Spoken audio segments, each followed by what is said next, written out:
Nós vamos ter hoje o caso da Juliana, que é um caso que você provavelmente que está acompanhando a gente por aqui vai reconhecer que tem muitas pessoas passando pelo mesmo problema que ela hoje. Porque a previdência social bate na previdência social, eu não sei se existe uma meta, não sei, mas é muito comum. Prorrogar esse benefício também não consegue, aí a gente fica com o limbo previdenciário aí, joga para lá, joga para cá. Não só a sede da empresa, a sede também quando ele busca a previdência social, o próprio dele acaba sendo dando esse trabalho de cá, que a gente abre e rasgar na carga do trabalhador. Você está no Conte Pra Gente, nós ouvimos o seu problema, conte com a gente e te ajudamos a resolver. Os nomes apresentados nos episódios do Conte Pra Gente, Conte com a Gente são fictícios, medida adotada para não expor os trabalhadores.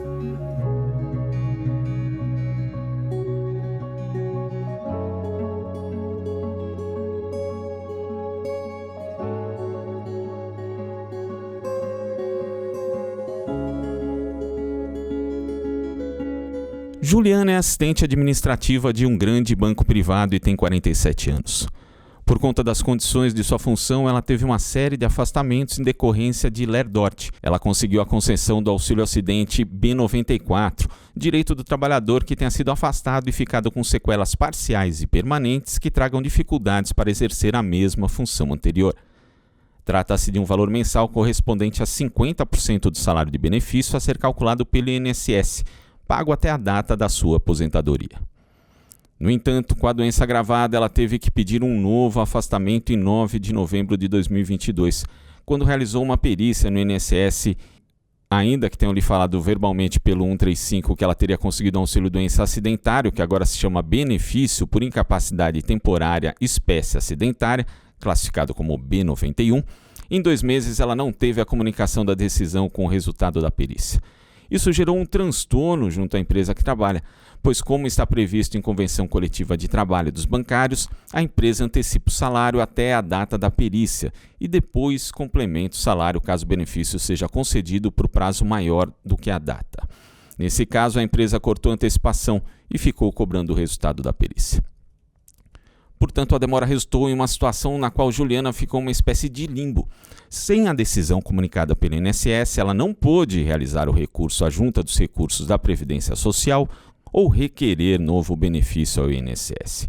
Se tivesse resultado, mesmo com indeferimento, a bancária poderia ter feito o exame de retorno e teria a chance de ainda continuar recebendo salário por até 4 meses, se ainda não estivesse apta para o retorno. Ela não recebia nem da empresa e nem do INSS, pois não podia pedir o salário emergencial da empresa e vivia um cenário paradoxal, no qual não podia retornar ao seu trabalho, pois ainda estava incapacitada, e ao mesmo tempo em que não poderia ser caracterizado o abandono de emprego, pois sem a resposta do INSS quanto ao resultado da perícia realizada, não tem como comprovar à empresa o andamento do requerimento administrativo. Isso acomete a maioria dos trabalhadores que se afastam, que pela uma falha do INSS acabam se sujeitando e ficando nessa situação, né? Porque o banco ele exige esse comunicado para poder cumprir as cláusulas da convenção coletiva e, infelizmente, o INSS, em tempo hábil, não dá esse comunicado, não fornece e o trabalhador acaba passando por essa situação de ficar sem renda, sem dinheiro para comprar remédio, para a sua vida mesmo, né, no dia a dia. Agora, a gente teve um período de pandemia em que a questão da marcação para o exame da perícia presencial estava muito dificultada. Como é que está esse cenário hoje? Então, continua, né? A gente não tem, assim, para marcar uma perícia hoje, é mais de 30 dias para você conseguir marcar. Infelizmente, o sistema do INSS, ele é muito ruim. As pessoas não conseguem acessar através do meu INSS, né? Porque cai direto. E também pelo 135, o telefone também não consegue o acesso. Então, continua com dificuldade. E mesmo com essa questão da perícia virtual que eles fazem, né? Mesmo assim, documental, análise documental que a gente fala, o trabalhador ainda tem muita dificuldade para agendar essa perícia. A gente usou aqui, no caso da Juliana, o termo limbo, né? Que é uma expressão utilizada para esse tipo de situação, mas que você até estava falando com a gente, né, Sara, que se tornou um termo técnico, até dada a habitualidade com que esse tipo de caso igual da Juliana acaba acontecendo no INSS. Queria que você falasse a respeito disso também, desse termo limbo, para esse caso da Juliana. É muito comum, né? A Valesca acompanha bastante esse cenário. Quando eu trato do limbo, eu trato em 2 cenários. Eu trato da pessoa que requereu o seu benefício, que é o caso da Juliana, e esse benefício não foi analisado. Então, diante de uma resposta, de ausência de resposta do INSS, o trabalhador dele não pode tomar as demais providências, seja recorrer ou seja se beneficiar de um direito que a convenção coletiva da sua categoria garante. Ou seja, no outro cenário, quando eu tenho o meu benefício concedido, eu passo numa perícia, o perito entende que eu estou apto para retornar ao trabalho, cessa esse benefício e aí a pessoa vai para avaliação na empresa. Ao passar com o médico do trabalho entende que essa pessoa está inapta, ela não pode retornar ao trabalho. Então eu tenho o parecer do INSS dizendo está apto, e eu tenho o parecer do médico do trabalho diz que está inapto. Então, aí nesse momento, a pessoa ela não pode voltar às suas atividades. Então, ela fica sem o benefício do INSS, porque agora, se ela realmente ela entende que ela não tem condições de voltar ao trabalho, ela precisa requerer um novo benefício e ela também não pode ser admitida, ela não é recebida pela empresa, quando na verdade a empresa deveria fazer uma readaptação. Talvez a pessoa não possa voltar no exercício da função anterior, mas ela pode ser readaptada aí por um período que é o que nós chamamos aí da reabilitação profissional. Então isso é muito comum, com pareceres divergentes entre INSS e empresa via médico do trabalho. E falar em ser comum, né? Valesca, você é dirigente dos bancários, que é uma categoria que tem muitos casos similares a esse da Juliana. Você tem contato com isso? Essa realidade, infelizmente, também é habitual? No dia a dia, a gente atende diversos casos igual da Juliana, né? As pessoas são acometidas por doença do trabalho e quando elas no momento que elas mais precisam da empresa, do banco para estar ajudando elas não têm nenhum auxílio, elas não têm nenhum tipo de orientação por parte deles. Elas saem de licença com o atestado na mão, muitas vezes não sabe que tem que marcar uma perícia, né? Porque a gente não tem informação sobre isso, um trabalhador não tem uma informação concreta sobre isso, ainda mais desse monte de complexidade que a gente está conversando aqui. Então ela fica ali esperando, aí a nossa convenção coletiva diz que os bancos têm que agendar essa perícia e muitas vezes os bancos não conseguem agendar por causa do sistema do INSS, não avisa a funcionária que ela que ela tinha que agendar a perícia e ela fica sem marcar e ela acaba ficando ali sem receber nada, correndo atrás do prejuízo. Quando ela retorna, ela vai marcar a perícia, aí ela já perdeu todo aquele prazo, ela tem que voltar a trabalhar. E quando ela consegue passar na perícia, que ela não tem o benefício concedido, e tudo que ela recebeu, apesar da gente ter cláusulas na convenção coletiva que dá o direito dela ter um adiantamento salarial, tudo que ela recebeu, ela tem que devolver para a empresa, e ela fica sem salário nenhum. Infelizmente, até mesmo a Sara comentou sobre esse adiantamento emergencial, né, que a pessoa tem direito quando ela retorna ao trabalho. O bancário, ele retorna ao trabalho, ele está inapto, né, pelo médico do trabalho e está apto pelo INSS. Ele tem direito ao adiantamento emergencial e agendar uma nova perícia. Porém, ele está devendo do outro recebimento, benefício que ele teve. E esse adiantamento emergencial acaba não servindo para nada, porque o banco desconta em cima desse salário que ele já devia, né? Então, assim, ele fica sem receber nada. Infelizmente, essa é a situação do trabalhador bancário. E cada dia mais o bancário vem adoecendo por cobrança de meta abusiva, por falta de funcionário, falta de condições de trabalho. Infelizmente, essa é a realidade nos bancos. Isso, inclusive, né, casos como o da Juliana de LER, né, relacionados a LER, eram bastante comuns na categoria bancária ali na década de 90, também início dos anos 2000. Isso continua e também acabaram sendo agregados aí outros casos de doença também relacionados à saúde mental. Como que está essa situação hoje da saúde do trabalhador bancário, Valesca? Então, isso ainda 35% dos trabalhadores bancários que se afastam é por LER-DORT ainda, né? Continua. E a gente teve um agravamento das doenças psicológicas, né? As doenças mentais, que a gente fala por conta do assédio moral e da cobrança de meta abusiva que acontece nos bancos, né? Hoje, a maioria dos afastamentos são por doenças psicológicas. E são casos extremamente graves que levam a pessoa à tentativa de suicídio, né? E como eu disse, na hora que ela mais precisa do apoio da empresa, ela não tem. E a gente tem um sindicato, né, que está dando esse auxílio tudo, mas o que a gente cobre é que, assim, eles adoecem por conta do trabalho. E na hora que eles mais precisam, eles não têm um acolhimento, não têm um encaminhamento. E ainda por cima, quando vai para o poder público, vai para o INSS, também não tem essa garantia. Então, essa é a realidade nossa na categoria bancária. E, Sara, nesse caso, quando a gente fala, né, pegando um pouco esse ponto da saúde mental, né, que afeta muitos bancários, mas afeta diversas categorias no Brasil. a perícia acaba ficando um trabalho mais complexo, quer dizer, o trabalhador que tem alguma doença mental associada ao trabalho, algum transtorno, algum problema de saúde mental, ele acaba tendo mais dificuldade na hora da perícia? Também, a começar pelo perito que faz essa avaliação, né? Então, muitas das vezes, diante do volume de perícias, ele vai para a agência do INSS no dia agendado e ele tem uma doença psicológica, um problema das infinitas, né, que nós temos aí no dia a dia. Mas o perito que vai fazer essa avaliação, às vezes não é um psicólogo, é um médico de outra especialidade, um cardiologista, um ortopedista. Então, essa anamnese não vai ser feita da forma correta. Então, esse é um primeiro ponto. O segundo é porque, às vezes, é comum você ouvir dos segurados que no dia da perícia, eles não são devidamente avaliados, né? Muitas das vezes são feitas algumas perguntas, assim, muito superficiais, analisa-se os documentos, mas realmente o quadro não é analisado com profundidade, o que muitas das vezes gera esse tipo de indeferimento, porque às vezes a pessoa realmente não tem nenhuma condição de retornar às atividades que ela exercia, seja pela condição que ela está, até pela medicação que ela utiliza, tem uma série de efeitos colaterais que não permitem mais que ela exerça aquela função diante dos efeitos até da própria medicação. Então, essa precariedade da perícia tem dificultado, sim, a concessão dos benefícios e gera aí muitos indeferimentos que não poderiam acontecer diante do quadro clínico.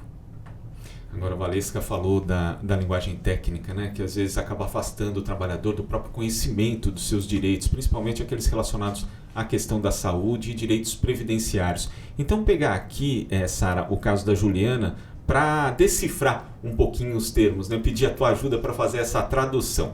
Então, o caso da Juliana aconteceu em 2017. Ela havia tido, em 2017 ela havia tido um afastamento com emissão de comunicação por acidente de trabalho, o CAT, né, pela empresa, mas o perito do INSS não lhe concedeu o auxílio de incapacidade temporária acidentário B91 e sim um auxílio por incapacidade temporária previdenciária B31. E hoje ela tem um processo judicial para a conversão de B31 para B91. Queria que você falasse a respeito da diferença desses dois benefícios. Claro, e é até importante saber essa terminologia, porque quando você vai requerer o benefício, essa terminologia aparece no meu INSS. Então, você precisa saber qual benefício efetivamente você está fazendo o requerimento. Então, quando eu falo de auxílio por incapacidade temporária previdenciário, que é o antigo auxílio-doença, né? A terminologia mudou com a reforma da Previdência. Que eu falo do B31, eu estou dizendo que a pessoa ela está afastada das suas atividades por uma doença comum. Não necessariamente por uma doença que foi ocasionada pelo dia a dia de trabalho, pelo exercício da atividade profissional, seja por uma meta abusiva, um assédio. Então, é uma doença que nós tratamos como uma doença comum. Então, ela vai ter o afastamento, os 15 primeiros dias ela fica afastada pela empresa. Se o afastamento recomendado pelo médico é superior a 15 dias, a partir do 16º dia, ela vai requerer o benefício INSS e ela vai pedir o auxílio por incapacidade temporária previdenciária. Significa que você está incapacitado total, mas de forma temporária, para o exercício da sua atividade. Agora, quando esse seu afastamento foi ocasionado por uma doença ocupacional, algo que foi desenvolvido pelo seu dia a dia de trabalho e pelo exercício da sua atividade profissional, você vai requerer o auxílio por incapacidade temporária acidentário. Significa o quê? Que tem uma relação, nós chamamos de nexo de causalidade, entre a doença desenvolvida e a atividade que você exerce. Esse benefício, que é o chamado B91, você, ao requerer no INSS, muitas das vezes você não consegue requerer como B91, você vai requerer como previdenciário. E no momento da análise, mediante a avaliação da documentação que você apresentar, e até mesmo numa perícia, se for presencial, o médico vai avaliar se tem essa relação da atividade com a doença desenvolvida.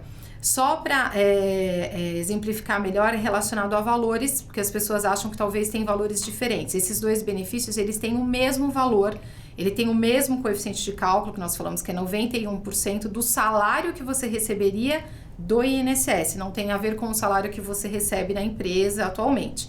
Então, eles têm o mesmo valor, porém, eles têm essas características diferentes. Um é relacionado à doença comum, outro à doença ocupacional. E eles têm implicações diferentes quando eu falo de direitos, né? Então, traduzindo para as obrigações do empregador, quando eu falo do benefício que tem ordem acidentária, uma vez que você esteja afastado, a empresa tem que recolher fundo de garantia. Isso é de extrema importância para o trabalhador.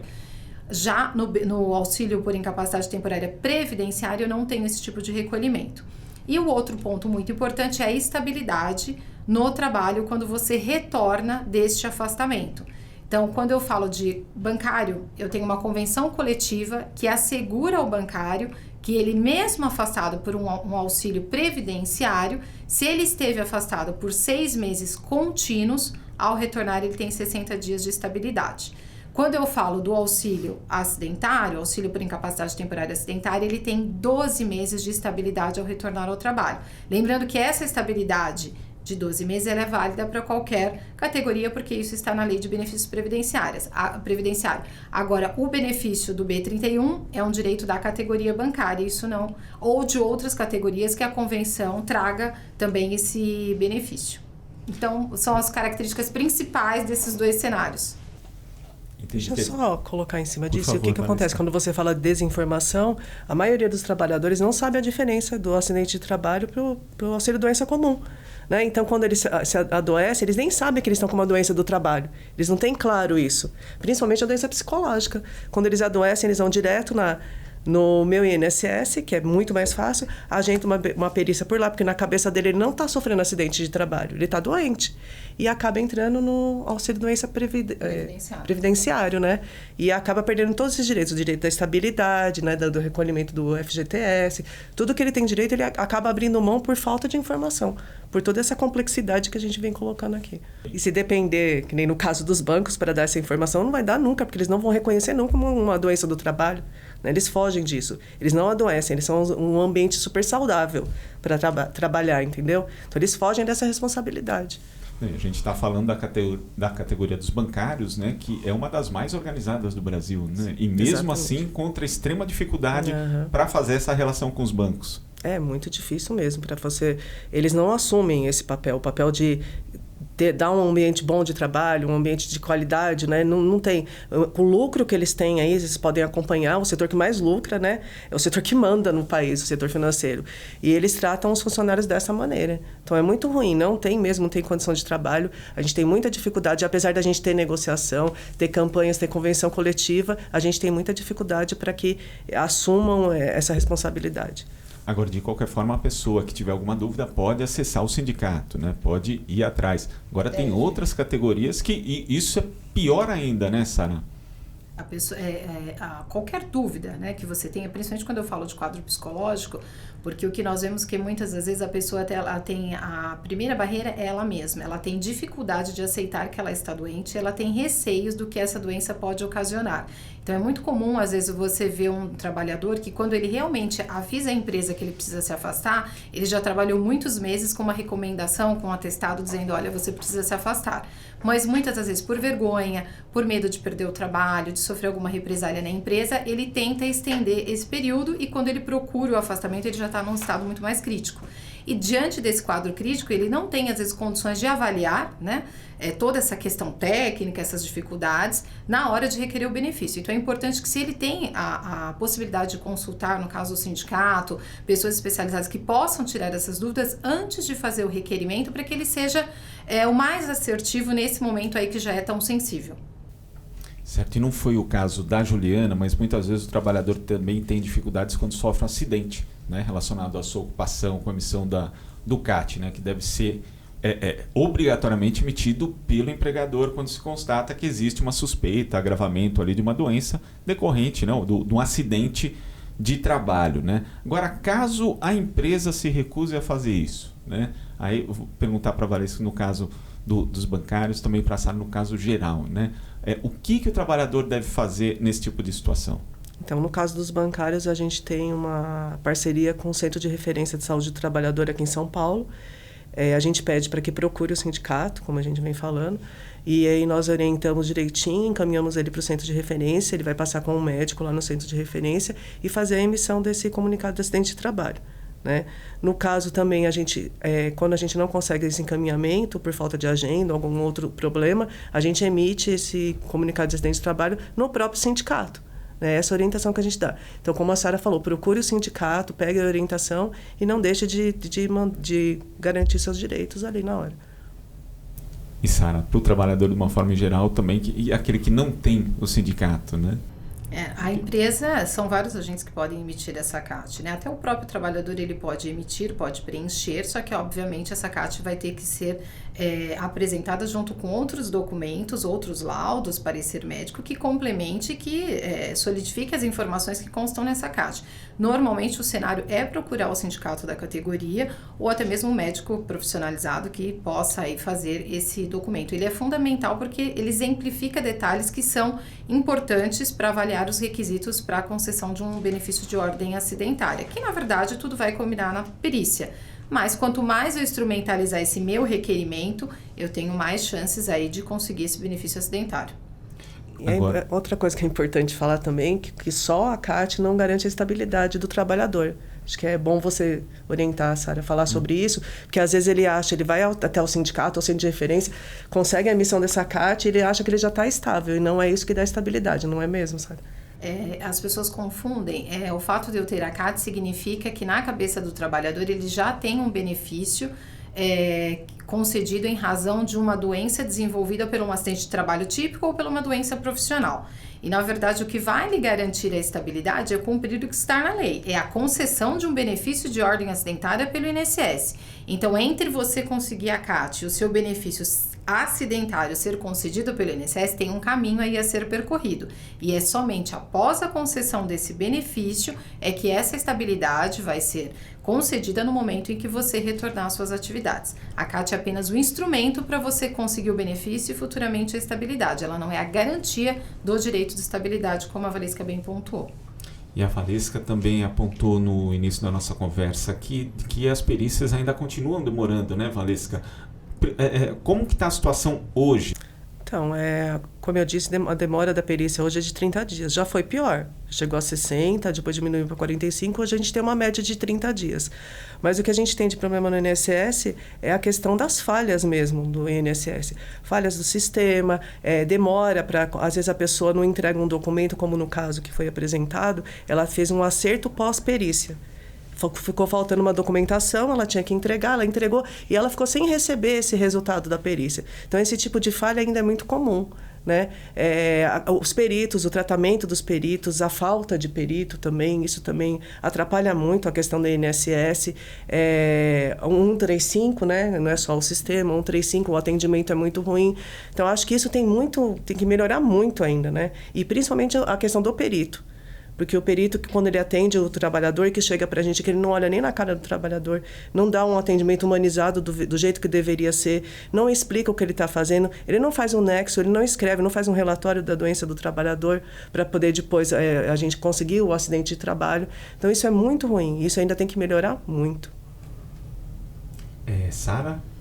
Eu acho que a questão da perícia, nós temos aí vários cenários, né? Seja pelo número reduzido de peritos, desde a pandemia isso é um fato, ainda não foi recuperado, né? Seja como você pontuou, pela ausência de concursos públicos, muitos peritos também se aposentaram, outros vieram a óbito. Nós temos as perícias deficientes, né, seja pela falta de um profissional qualificado, seja pela falta de humanização, e também nós temos a dificuldade de acesso das pessoas para agendar essas perícias, né? Então, hoje eu só consigo agendar essa perícia mediante um login, uma senha que eu faço no meu INSS. Fato que também viabilizou que os bancos pudessem fazer o requerimento desse benefício logo no início do afastamento. Depois que eu consigo fazer esse requerimento do benefício, eu tenho dificuldade de entender o sistema para poder chegar finalmente na parte final, que é o agendamento da perícia.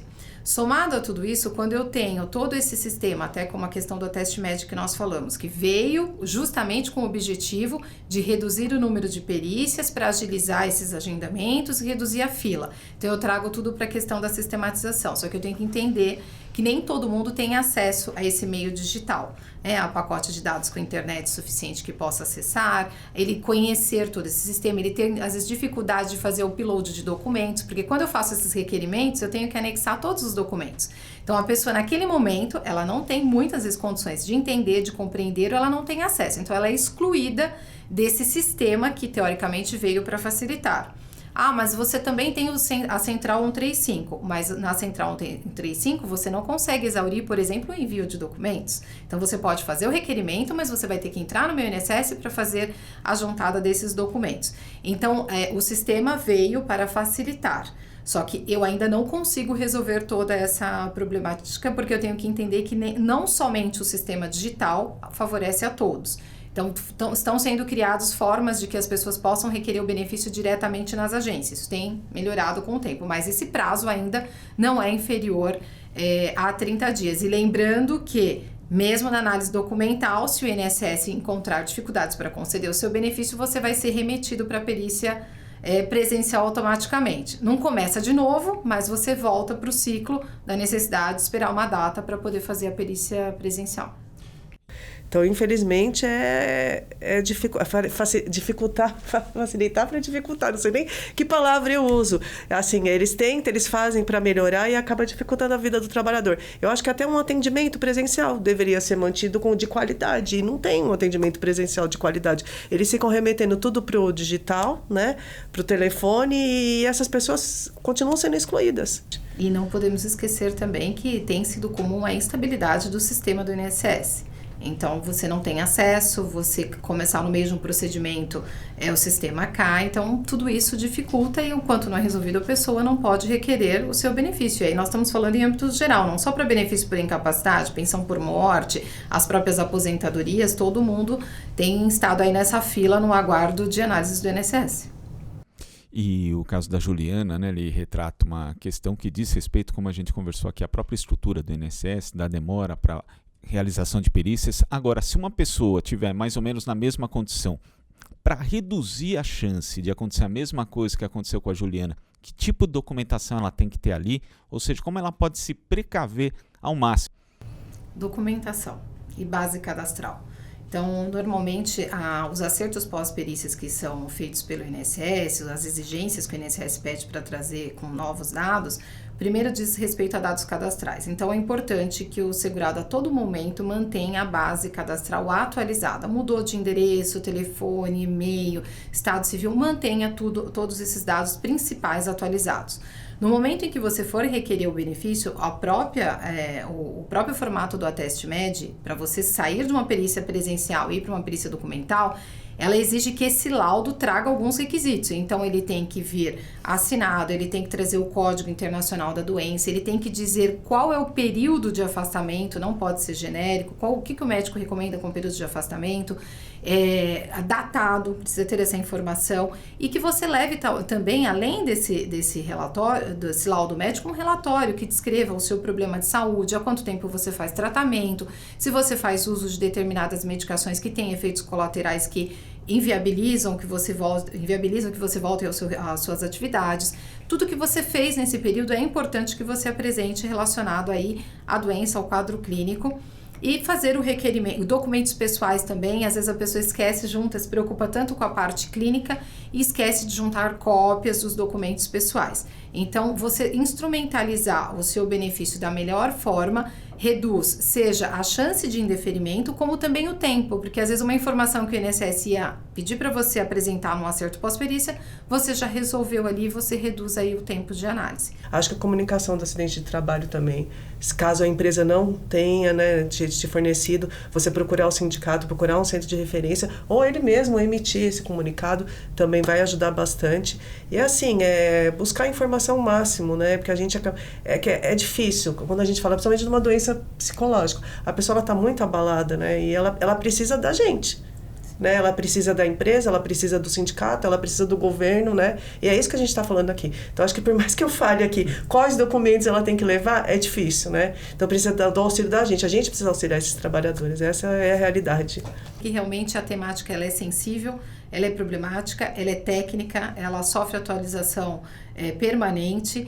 Então, é um assunto complexo de você saber no dia a dia. Então, quem tem um pouco de orientação e puder ajudar, acho que toda ajuda é bem-vinda nesse cenário que as pessoas já estão tão fragilizadas, seja clinicamente ou seja também financeiramente, medo de perder o trabalho. Estamos falando de subsistência. Não valoriza essa questão da saúde do trabalhador. Quando você vê o trabalhador adoecido, ele vai buscar o benefício, ele não consegue um acidente de trabalho. E o que se fala? Não, a doença que ele tem é multifatorial, principalmente a doença psicológica, né? Depois da pandemia cresceu muito, todo mundo tem problema mental. O Brasil é um país ansioso, de ansiosos, né? É isso que a gente escuta. E não tem nada a ver com o trabalho. Eles sempre estão tirando, os empresários, os banqueiros sempre estão fora desse debate. Então, cabe a nós fazer esse debate, cabe ao governo dar visibilidade a esse debate. A gente fazer levantamento, a gente mostrar que os trabalhadores estão adoecendo sim por falta de política de direitos da saúde do trabalhador. Então, acho que esse é um assunto muito importante. Queria agradecer demais a participação da Sara e da Valesca aqui no nosso programa. E agora as considerações finais. Sara, o trabalhador que quiser acessar informações, onde é que ele pode buscar a respeito desse tema tão importante? Olha, Glauco, tem alguns caminhos, né? Nós falamos aqui durante toda a nossa conversa da importância de buscar informações. Então, quando eu falo de um trabalhador que é representado por um sindicato, que tem todo esse tipo de... está sempre à disposição para fornecer todo e qualquer documento ou assessoria, buscar o sindicato, buscar instituições de bairros para as pessoas que muitas vezes não têm condições e um advogado especialista para questões seja de ordem administrativa no INSS, dado as dificuldades, seja de acesso, de interpretação, ou também porque às vezes a gente não consegue resolver o problema desse segurado na via administrativa, direto num requerimento no INSS. Eu vou precisar de uma medida judicial. E nesses casos a pessoa vai ter que contratar um advogado. Para as pessoas que não têm a condição de contratar um advogado, temos aí o Juizado Especial Federal, que pode fazer a primeira fase do processo sem o auxílio de um advogado. Informações sobre requisitos, sobre direitos, o site da Previdência Social também traz esses dados e essas informações. Claro que às vezes gera aí dúvidas em relação à parte técnica, que é um pouco confusa, mas é um início de informação. Mas tendo acesso aí a profissionais especializados ou ao sindicato é o melhor caminho para o trabalhador nesse primeiro momento, antes de fazer o requerimento. Que no caso dos bancários, o Sindicato dos Bancários, né, Valesca? Muito obrigado aqui por você ter trazido a realidade, né, do trabalhador brasileiro para essa questão, inclusive, né, associada ao caso da Juliana. E suas considerações finais, por favor.